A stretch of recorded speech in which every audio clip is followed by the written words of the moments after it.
Jangareddygudem police station పరిధిలో కొందరు వ్యక్తులు మోటార్ సైకిళ్లను చోరీ చేసి వాటిని తప్పుడు ధృవపత్రాలతో రైతులకు అమ్మారు. కాగా చోరీకి పాల్పడ్డ నిందితులను జంగారెడ్డిగూడెం పోలీసులు పట్టుకున్నారు. Pithapuram Telugu Desam party incharge SVSN Varma ఆఫీసులో మీడియా సమావేశం ఏర్పాటు చేసి వివరాలను తెలిపారు.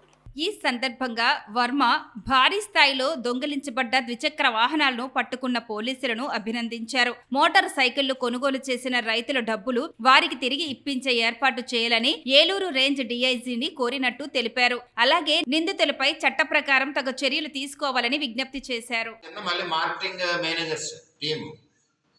ఇప్పుడు పిఠాపురం నియోజకవర్గంలో గొల్లపురం మండలంలో ఒక టీము, అలాగే వెస్ట్ గోదావరిలో ఒక టీము, ఏలూరులో ఒక టీము, అంత వ్యాప్తి చెంది మర్రి చెట్ల ఉన్న వ్యక్తి దొరికాడు. 35 బళ్ళకి 18 బళ్ళు, గొల్లపురం పోలీస్ స్టేషన్ జ్యూరిడిక్షన్లో 20 బళ్ళు రికవరీ చేశారు.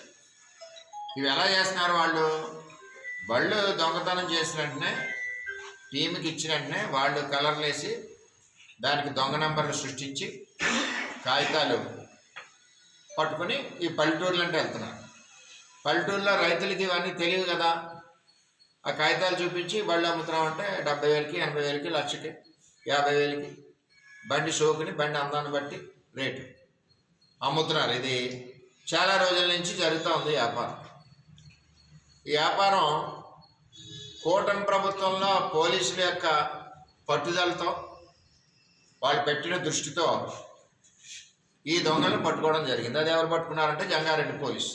పట్టుకున్న కంపెనీ యజమానిని పట్టుకున్నారు. అందులో ఉన్న పార్ట్నర్స్ ఎవరైతే ఉన్నారో మార్కెటింగ్ టీం ఉంది కదా, దొంగతనం చేయడం పెద్ద పనే కదా, దొంగతనం చేసేచ్చు, అమ్మాలి కదా. అమ్మి టెక్నాలజీ ఉన్నవాడే పెద్ద దొంగ. ఆ దొంగలు ఇక్కడ గొల్లపురం పిఎస్ జ్యూరిడిక్షన్లో ఉన్నారు. నేను కాకినాడ డిఎస్పీ గారికి పలుమార్లు ఈ విషయమై నేను గత 2-3 నెలల నుంచి చెప్తా ఉన్నాను.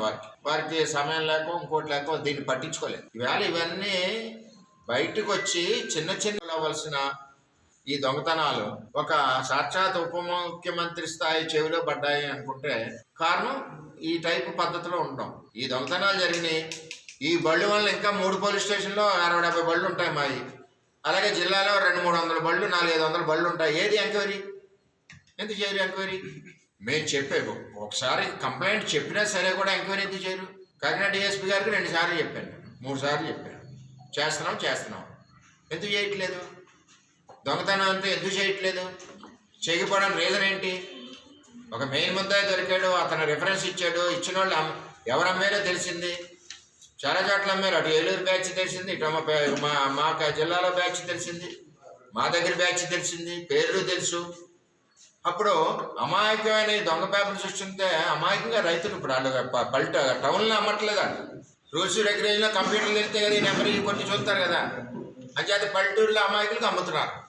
అమాయక రైతులు ఎవరైతే కొనుక్కున్నారో వాళ్ళకి దొంగల దగ్గర నుంచి డబ్బు రికవరీ చేసి వారి డబ్బు వారికి ఇప్పించవలసిన బాధ్యత పోలీసు వారికి ఉంది.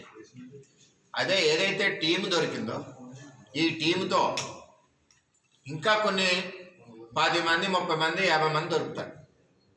ఎందుకు మీరు లోతుగా పరిశోధన చేయట్లేదు?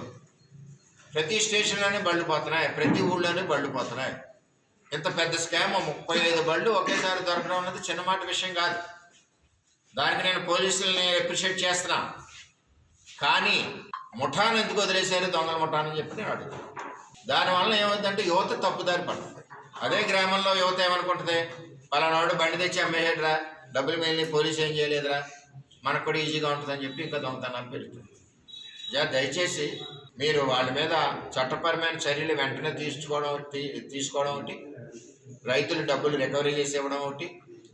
అదేవిధంగా నాకాబందీ కార్యక్రమం కనీసం నెలకొకసారైనా నాకాబందీ ఎక్కడికక్కడ పెడితే మా నియోజకవర్గంలో మరి డిప్యూటీ సీఎం గారు చెప్పినట్టు ఇవన్నీ కూడా అరెస్ట్ అవుతాయి, గంజాయిలు కంట్రోల్ అవుతాయి, దొంగతనాలు కంట్రోల్ అవుతాయి.